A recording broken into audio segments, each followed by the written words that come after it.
Sir দেখলাম তাড়াহুড়ো করে বাইক স্টার্ট দিয়ে বেরিয়ে গেল। কি ব্যাপার, আজকে মানুষটা একটু আগে আগে যাচ্ছে। ইমা, এর পিছন দিকে যে শুভঙ্কর দ্বারাও যাচ্ছে। কি ব্যাপার বলুন তো দিদিমণি।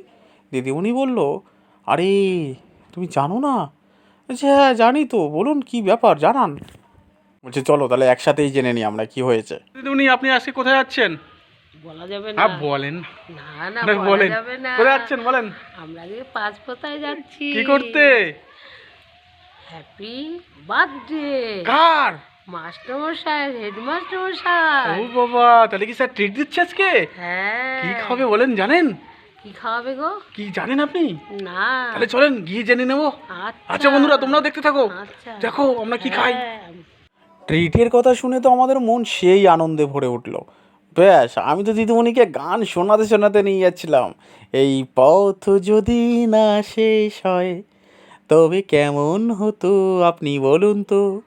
ব্যাস, এবার নারান্দার বিশ্বজিৎ যাও চলেছে। আমাদের তো পথ ফুরিয়ে চলে এলো।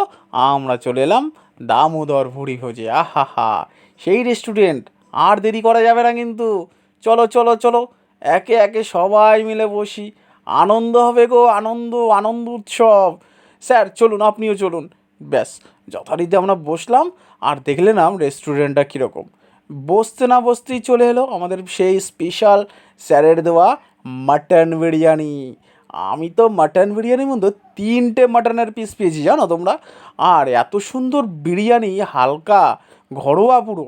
আর সাথে ছিল এরকম রায়তা আর প্লেট ভর্তি স্যালাড। ব্যাস, আমি কিন্তু লেগে পড়েছি ডান হাতের কাজ করতে। আমার পাতে ছিল 3 পিস সুন্দর সুন্দর মটন। খেয়ে দে মনে হচ্ছে আরও অনেক জায়গা রয়েছে। স্যার বলারই অপেক্ষায় ছিলাম, কি ইন্দ্রজিৎ আর লাগবে নাকি? আমি বলছি স্যার যজ্ঞে লাগবে শশা, তাতে আর জিজ্ঞাসা। দিন দিন, আরও 1 প্লেট দিন। নারায়ণদাকে কনভিন্স করিয়ে নারায়ণদা বললো আমি 30%, তুমি 70%। ব্যাস, কোনো ব্যাপারই না। তারপরে আবার দিদিমণিও ভাগ নিল, সাথে শুভঙ্কর দাও।